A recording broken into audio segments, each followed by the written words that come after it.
한국 교회에는 다른 나라에서 보기 어려운 고유한 특징이 몇 가지 있습니다.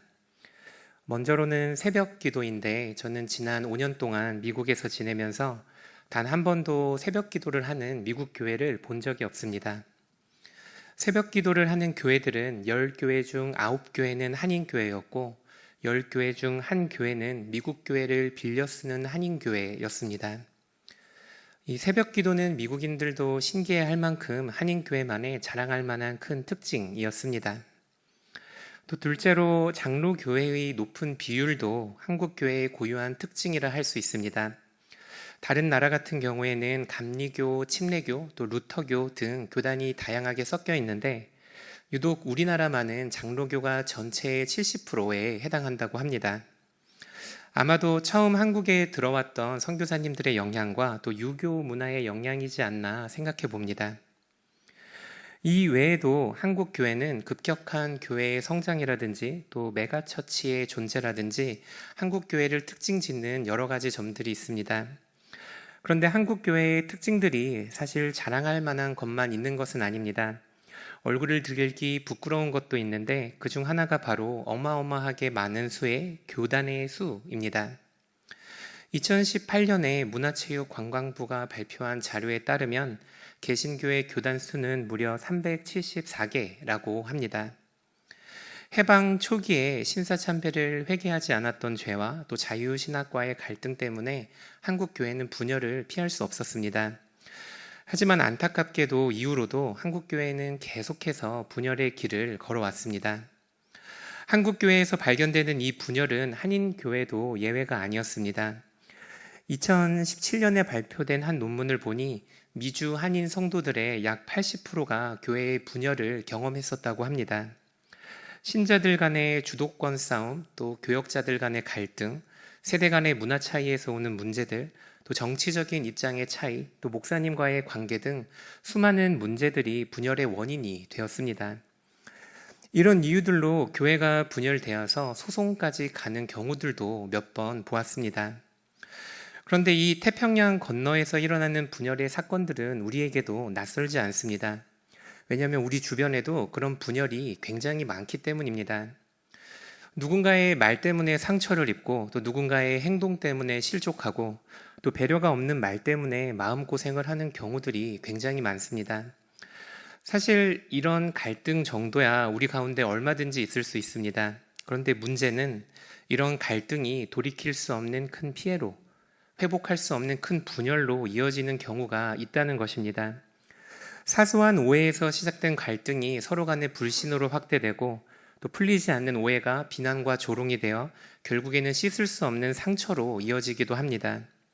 갈등이 더 이상 회복할 수 없는 분열로 이어지는 경우가 우리의 생각보다 훨씬 많고 우리의 생각보다 훨씬 가까이에 있습니다.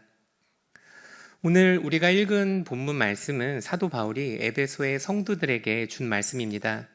오늘 본문 말씀을 통해서 우리 가운데에도 분열이 있을 수 있다는 사실을 꼭 기억하시길 바랍니다.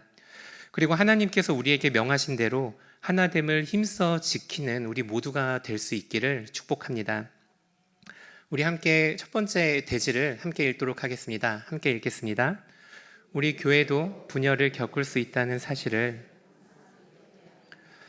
우리가 교회의 분열에 대해서 이야기를 할 때 가장 먼저 생각해야 하는 것은 이 분열을 겪은 교회들이 굉장히 큰 실수를 했다거나 특별히 악한 교회들이 결코 아니라는 것입니다.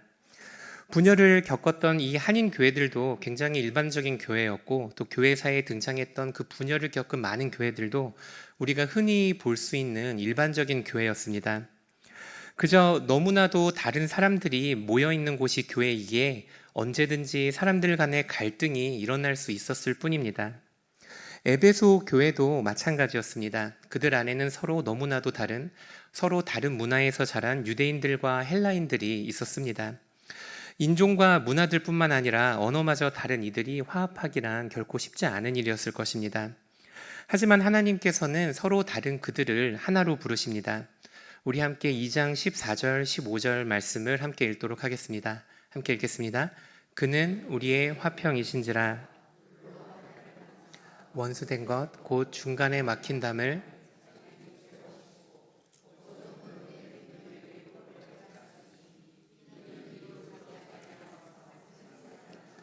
화평하게 하시고 하나님은 에베소의 성도들을 하나로 부르셨습니다. 예수 그리스도가 십자가에서 죽으심으로 계명의 율법을 폐하셨고 이로 인해 서로 달랐던 유대인과 이방인을 하나로 만드셨다고 말씀하십니다. 서로 달랐던 우리가 예수 그리스도의 죽음으로 인해 한 몸으로 지금 이 한 교회로 모이게 된 것입니다. 이곳에는 놀라운 하나님의 역사가 있습니다. 우리가 무언가 잘했기 때문에 교회로 모인 것이 아니고 우리는 여전히 무지하고 여전히 아무런 자격이 없지만 하나님의 은혜로 우리를 주님의 몸된 교회로 불러주신 것입니다. 그런데 문제는 우리가 하나님의 성전이 된 건 참 감사한 일이지만 우리가 하나가 되기에는 여전히 부족하고 우리는 너무나도 다른 사람들이라는 겁니다. 우리 중 누군가는 사교적이고 외향적이지만 또 누군가는 내향적입니다. 또 어떤 사람의 사고는 날카롭고 비판적인데 어떤 이의 사고는 두리뭉실합니다. 어떤 사람은 빠릿빠릿하고 일을 잘하는 사람이 있는 반면에 어떤 이는 저처럼 생각이 느리고 시간이 필요한 사람들도 있습니다. 우리는 이런 성격만 다른 게 아니고 나이도 외모도 자라온 환경도 전부 다릅니다. 그런데 하나님께서는 서로 다른 우리들을 한 교회로 부르십니다. 게다가 아직 우리들 가운데는 인격적으로도 또 신앙적으로도 성숙하진 못한 이들이 많습니다. 이런 우리를 모아 교회를 만들었는데 우리 안에 갈등이 없을 리가 있을 수 있겠습니까? 내가 속한 교회 안에 그리고 내가 속한 교육부서 안에 내가 속한 교구 안에 갈등이 있는 것은 당연합니다. 우리가 한평생을 같이 살아온 가족들도 사랑을 못하는데 우리가 무슨 재주로 평생을 다르게 살아온 서로를 사랑할 수 있겠습니까? 우리가 미국 문화를 멜팅팟, 용광로의 나라라고 부릅니다. 이민자들이 세운 나라인 만큼 미국에는 수많은 문화가 모여 있습니다. 이 멜팅팟이란 용어는 용광로에 수많은 문화들이 녹아 들어가 미국이라는 하나의 문화를 만들어냈다는 의미입니다. 그런데 이 용어가 만들어지고 많은 사람들이 이 용어에 대해서 의문을 가졌습니다. 미국의 문화를 실제로 들여다보면 사실은 그렇지 않기 때문입니다. 미국의 문화를 들여다보면 수많은 문화들이 함께 뒤섞여 있는 것이 전혀 아닙니다. 오히려 미국은 용광로보다는 비빔밥, 그것도 고추장에 버무리기 전에 비빔밥의 모습과 아주 비슷하다고 할 수 있습니다. 서로 다른 재료들이 고추장과 함께 섞여 있는 모습이 아니고 당근은 당근끼리, 고기는 고기끼리, 또 나물은 나물끼리 모여 있는 모습입니다. 그 수많은 문화들이 한 나라 안에 있지만 한국인들은 한국인들끼리 모여 있고 백인은 백인끼리 모여 있고 흑인은 흑인끼리 모여 있는 게 바로 미국의 문화입니다. 중고등부 아이들을 미국에서 가르치면서 고등학교 때까지만 해도 다른 문화에 잘 섞이다가 대학교를 가게 되면 같은 문화권의 친구들끼리 모이는 모습을 보게 됐습니다. 물론 모든 교포 아이들에게 적용되는 일은 아니지만 대체적으로 이랬습니다. 같은 세계의 머리카락과 같은 문화를 공유하는 사람이 그렇지 않은 사람들보다 더 편하기 때문입니다. 다른 인종 사이에 차이가 있다는 것을 우리는 부인할 수 없습니다. 하나님께서 우리를 서로 다르게 만드신 것은 바뀌지 않습니다. 그런데 문제는 서로 다른 게 아니라 서로 다른 우리의 모습에서 갈등이 생기기 시작하고 이 갈등이 공동체 안에 씻을 수 없는 분열을 만들 수 있다는 겁니다. 인종 간의 그 갈등이 미국의 그 긴 역사 동안 끊이지 않고 지금도 반복되고 있는 이유입니다. 미국 사회가 몇 년 전에 흑인에 대한 경찰의 과잉 진압으로 뜨겁게 달아올랐던 적이 있습니다. 다들 뉴스로 보셨을 겁니다. 미국의 전역에서 대규모의 항의 시위가 열렸고 흑인 사회의 분노는 세상에 쏟아졌었습니다. 미국이 노예 제도로 시민 전쟁을 겪은 게 벌써 160년 전의 일인데 이 인종 차이로 인한 분열은 아직까지도 진행되고 있습니다. 미국 안에 있던 이 서로 다른 차이가 갈등이 되어서 분열이 되어 버린 것입니다. 서로 다른 사람들이 모여있는 우리 교회의 모습도 미국 사회와 크게 다를 바가 없습니다. 우리 안에도 갈등이 끊이지 않고 때로는 이 갈등이 예수님의 몸된 교회를 나누고 찢고 있습니다. 우리 교회가 아니면 다른 교회가 특별한 교회여서가 아니라 서로 다른 사람들이 모여 있는 곳이 바로 이 교회이기 때문입니다. 우리가 오늘 본문 말씀을 가지고 첫 번째로 기억해야 하는 사실은 교회 안에 일어나는 이 분열은 우리 가운데서도 언제든지 일어날 수 있다는 것입니다. 이웃 동네에 있는 다른 교회에 대한 이야기가 아니고 우리 교회의 이야기입니다. 우리 안에 갈등이 있을 수는 있습니다. 나에게 맞지 않는 사람이 있을 수 있고 또 내가 도무지 이해할 수 없는 사람이 있을 수도 있습니다. 그런데 내가 갖고 있는 이 갈등이 내가 속한 공동체의 분열로 이어져서는 결코 안 됩니다.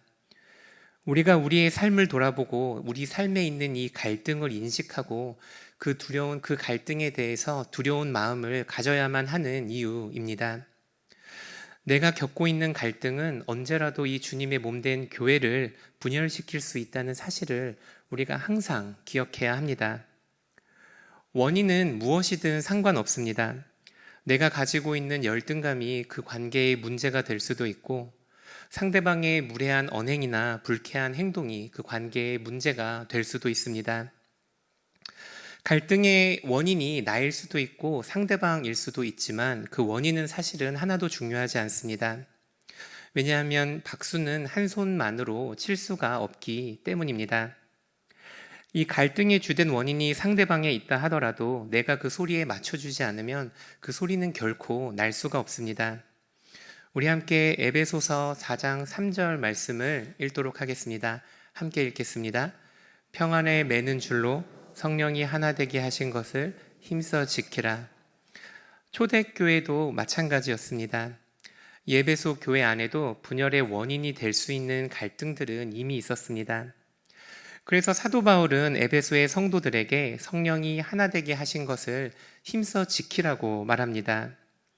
하나님께서 우리에게 주신 이 하나됨을 그저 내버려 두는 게 아니고 온 힘을 다해 모든 수고와 모든 노력을 다해 하나님께서 주신 이 하나됨을 지키라는 것입니다. 서로 다른 우리가 한 몸이 된 것은 하나님이 주신 성령님이 주신 은혜입니다. 하지만 이 한 몸의 하나됨을 지키는 것은 하나님께서 우리에게 맡기신 의무라는 것을 우리가 기억을 해야 합니다. 성령님이 하나 되게 하신 것을 온 마음과 온 힘을 다해 지키시는 우리 서울시민교회 성도님들 되시기를 축복합니다. 우리 함께 두 번째 대지를 읽도록 하겠습니다. 함께 읽겠습니다.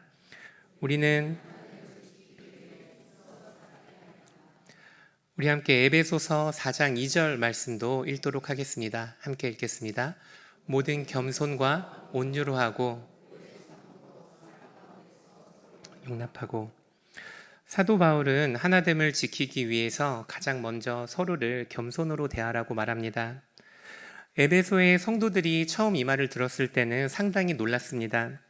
왜냐하면 그 당시만 해도 이 겸손이라는 덕목이 미덕이 아니었기 때문입니다. 당시 그리스 문화에서 겸손이라는 단어는 노예를 향한 경멸스러운 의미가 담겨 있었다고 합니다. 그래서 그리스 사람들은 겸손을 혐오했습니다. 그런데 예수님께서 가장 낮은 나귀를 타시고 예루살렘에 그 겸손의 모습으로 입성을 하신 겁니다. 하나님과 동등하신 예수님이 비천한 인간이 되셔서 가장 잔인한 방법으로 십자가에 죽으셨습니다. 당신의 겸손을 온 세상 가운데 나타낸 것입니다. 이후로 이 겸손이 모든 그리스도인이 닮아야 하는 참된 성도의 미덕이 되었습니다. 예수님께서 십자가에서 스스로 낮추신 것처럼 우리들도 하나님 앞에서 우리를 낮출 수 있어야 합니다. 하나님이 주신 것 외에는 내가 가진 것이 없고 하나님 없이는 내가 정말 볼품없는 사람이라는 것을 우리가 기억해야 합니다. 나는 하나님 안에서 모든 것을 할 수 있고 하나님 안에서 누릴 수 있고 하나님 안에서 기쁨이 넘치지만 하나님이 주시지 않고서야 내가 가질 수 있는 것이 없다는 것을 고백하는 것이 바로 겸손입니다. 하지만 공동체 안에 있는 우리의 모습을 볼 때 우리는 어떻게든 사람들 앞에서 나를 내세우려 하고 사람들의 인정을 받기 위해 노력하는 나의 모습을 보게 됩니다. 사람의 기질마다 그 정도의 차이는 있지만 그 본성은 우리 모두에게 있습니다. 이것은 아직도 우리가 우리 삶에서 하나님이 우리의 주인이시라는 것을, 하나님의 권위를 아직도 인정하지 못하기 때문입니다. 내가 누리고 있는 이 모든 것이 하나님께로 온 것을 우리가 믿지 못해서 우리는 이것들이 내가 가진 것으로 착각을 하고 사람들 앞에서 나를 내세우려고 노력을 하는 것입니다. 하나님이 주신 것을 나의 것으로 믿고 사람들 앞에서 나를 높이려고 애를 쓰는 일을 하나님께서는 미워하십니다. 하나님께서는 우리에게 분명히 말씀하십니다. 우리의 삶의 주인이 우리가 아니라고 말입니다. 하나님은 우리가 겸손한 마음으로 사람들 앞에서 우리를 낮추시기를 원합니다. 나는 아무것도 아니야 라고 자기 비하를 하라는 게 아니고, 하나님 없이는 내가 아무것도 아니라는 것을 고백하라는 말입니다. 내가 하나님 없이 아무것도 아니라는 것을 믿게 될 때 우리는 겸손해질 수 있습니다. 하나님 없이는 내가 누릴 수 있는 것이 없다는 것을 고백할 때 우리는 겸손한 마음으로 자랑하는 일을 멈추고 다른 사람들보다 나를 낮게 여기고 나보다 다른 사람들을 나보다 높게 여길 수 있게 됩니다. 사람들 앞에서 낮아지는 우리의 모습을 통해 예수님의 겸손함이 드러나는 우리 귀한 서울 시민교회 성도님들 되시기를 축복합니다. 그리고 둘째로 사도 바울은 서로를 사랑하기 위해 온유하라고 말씀하십니다. 이 온유라는 단어도 사람들이 오해를 많이 하는 단어 중에 하나입니다. 우리는 온유라는 단어를 말할 때 이 말이 그저 성격의 부드러움, 온화함 정도로 이해하는 경우들이 많은데, 사실 성경에서 사용되는 그 의미를 살펴보면 이 원어는 잘 훈련된, 완전히 통제된 동물들을 표현할 때 사용되는 말이라고 합니다. 즉, 이 온유함이라는 것은 사람의 타고난 부드러움을 말하는 것이 아니고, 나도 성질을 내고 싶고, 나도 한마디 하고 싶고, 억울한 일에 대해 나도 복수를 하고 싶지만 내 기질과 성질을 참을 줄 알고 조절할 줄 아는 사람을 말하는 것입니다. 우리 가운데 기질이 없는 사람이 있겠습니까? 또 교회에서 관계를 맺고 또 우리가 사람들을 만나다 보면 억울한 일을 당하지 않을 사람이 없을 것입니다. 그런데 하나님께서는 이 억울한 일에 대해 온유하라고 말씀하십니다. 나도 한마디 하고 싶고 나도 한성질 한다는 걸 보여주고 싶지만 하나님께서는 우리에게 참으라고 말씀하십니다. 이곳이 세상이라면 우리가 잘못한 일에 대해 시시비비를 따지는 일은 잘못이 아닐 겁니다. 하지만 우리가 있는 곳이 교회라는 사실을 우리는 항상 기억해야 합니다. 우리가 때로는 억울한 일을 당하고 자존심도 상하고 때로는 모멸감을 느껴서 우리도 날카로운 말을 뱉고 싶을 때가 있습니다. 하지만 하나님께서는 분명하게 우리의 기질대로 우리가 원하는 대로 살지 말라고 말씀하십니다.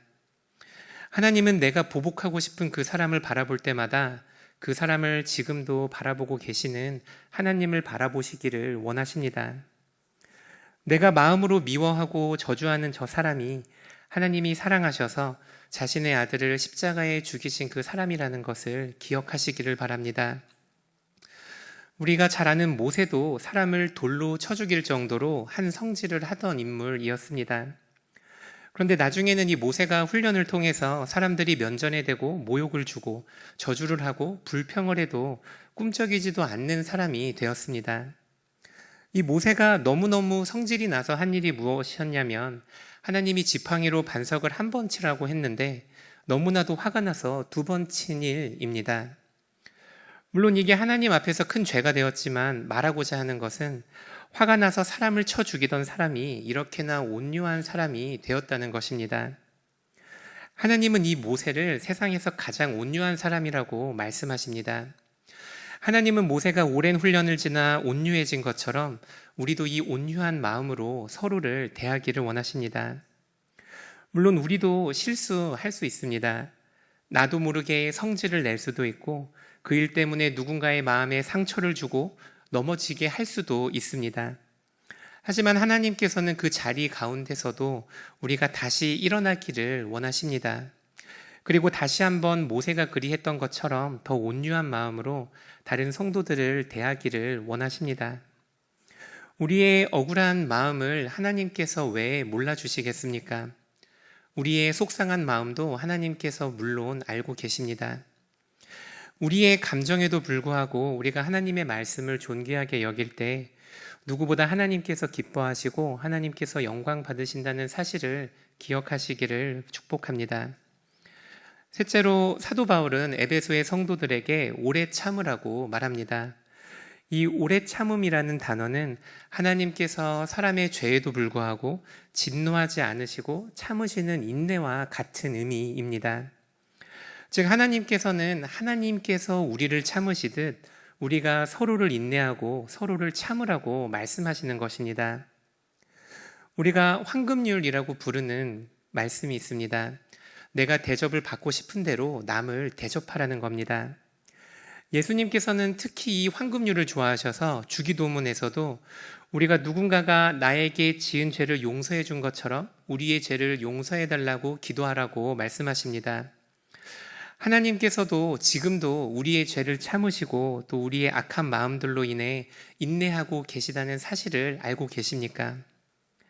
하나님께서 나를 참으시는 그 마음으로 다른 사람들의 연약함과 다른 사람의 죄도 인내하시는 우리 귀한 성도님들 되시기를 바랍니다. 그리고 마지막으로 사도 바울은 관용하라고 말합니다. 이 관용이라는 것은 서로의 약점을 참아주고 사랑하는 일을 중단하지 않는 것을 말합니다. 즉 오랫동안 사랑한다는 것입니다. 예수님은 우리에게 다른 사람을 한 번 용서해 주라고 말씀하시지 않고 70번씩 7번 용서해 주라고 말씀하십니다. 한 번 우리가 다른 사람을 참아준다고 우리 공동체 안의 모든 갈등과 분열이 사라지지 않습니다. 그 사람은 아마 쉽게 변하지 않을 거고 아마도 비슷한 실수를 반복해서 하게 될 것입니다. 하지만 하나님께서는 우리에게 계속해서 끊임없이 다른 사람에게 겸손하고 온유하고 인내하라고 말씀하십니다. 교회를 바라보고 서로를 바라볼 때 우리 안에 부족함과 연약함이 있을 수 있습니다. 그리고 그 부족함이 아무리 말을 해도 쉽게 바뀌지 않을 수도 있습니다. 하지만 우리에게 필요한 것은 그 연약함과 부족함을 드러내고 비난하는 게 아니고 예수님께서 우리를 오래 참으셨듯이 우리도 오래 참아야 한다는 것을 우리가 기억해야 합니다. 약 20년 전에 온 나라가 떠들썩했던 사고가 있었습니다. 아직도 우리나라가 그 사건의 후유증에서 완전히 자유롭지 못한데 바로 삼풍 백화점이 무너졌던 일입니다. 이 백화점이 무너지기 전에 백화점 붕괴의 징조들이 있었다고 합니다. 붕괴 2개월 전부터 벽에 금이 가고 천장에서 시멘트 가루가 떨어졌었다고 합니다. 게다가 붕괴 당일 오전에는 건물이 기울어지고 옥상이 가라앉기 시작했답니다. 그 징조를 누군가가 알아챘다면 그리고 그 징조의 위험성을 깨닫고 누군가가 문제를 제기했다면 아마 506명의 생명이 단시간에 죽는 일은 일어나지 않았을 것입니다. 하지만 이 징조를 아무도 알아차리지 못하고 그날 오후 5시 57분에 백화점이 붕괴됩니다. 백화점 5층의 잔해들은 지하 4층까지 완전히 매몰됐고 남은 사람들은 잔해 속에 파묻히게 됐습니다. 어떤 분열도 아무런 징조 없이 갑자기 시작되는 일은 없습니다. 작은 금일지라도 모든 분열에는 그 분열에 앞서 징조가 있습니다. 우리도 우리 교회와 우리 가정과 우리가 속한 공동체를 돌아보면서 혹시 우리 가운데는 아무런 문제가 없는지, 우리 안에 금이 가 있는 곳은 없는지 돌아보아야 합니다. 하나님께서는 서로 이렇게도 다른 우리들을 한 교회로 모으셨습니다. 서로 다른 우리들이 모일 때 우리 사이에 갈등이 없을 수는 없습니다. 하지만 우리 가운데 있는 이 갈등들이 분열로 이어지게 내버려 둬서는 안 됩니다. 우리 사이의 갈등이 씻을 수 없는 상처로 번져서는 안 됩니다. 성령님께서 우리에게 이 하나됨을 선물로 주셨습니다.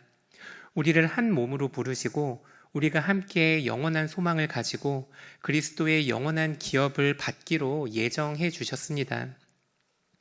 그런데 우리에게 주신 이 교회의 하나됨을 유지하기 위해서 우리가 반드시 노력해야 한다는 사실을 기억하시기를 바랍니다. 우리의 하나됨을 지키기 위해서, 우리가 분열을 피하기 위해서 우리의 노력과 우리의 희생이 있어야 합니다. 우리 가운데 하나님께서 주신 이 하나됨을 지키려는 수고 없이 우리가 하나됨을 지킬 수 없다는 사실을 기억하시기를 바랍니다. 지금 한국으로 제가 귀국한 지 이제 4개월이 지났습니다. 이 짧은 시간이었는데 이 짧은 시간을 돌아보아도 하나님께서 시민교회에 주시는 이 사랑과 기쁨으로 인해 감사할 때가 아주 많습니다. 이 짧은 시간 동안 좋은 성도들과 좋은 동역자들을 만나고 또 하나님이 주시는 기쁨의 추억들이 하나하나 쌓아가는 즐거움도 누리고 있습니다. 하지만 동시에 이 기쁜 마음만큼이나 두려운 마음이 있는 것도 사실입니다. 안 좋은 일을 경험했기 때문이 아니고 사람 안에 있는 연약함과 우리 사람 안에 있는 죄성을 너무나 잘 알기 때문입니다. 그리고 우리의 이 연약함과 죄성이 언제라도 돌이킬 수 없는 분열로 이어질 수 있다는 사실을 잘 알기 때문입니다. 우리는 하나됨을 지키기 위해서 정말로 노력해야 합니다. 성령님이 우리에게 하나됨을 은혜로 주셨지만 이 하나됨을 지키는 일을 우리에게 맡기셨다는 사실을 항상 기억하시기를 바랍니다. 이 하나됨은 구성원 하나가 노력할 때 지킬 수 있는 것이 아니고 교회에 속한 모든 이들이 한 마음으로 노력할 때 비로소 지킬 수 있는 것입니다.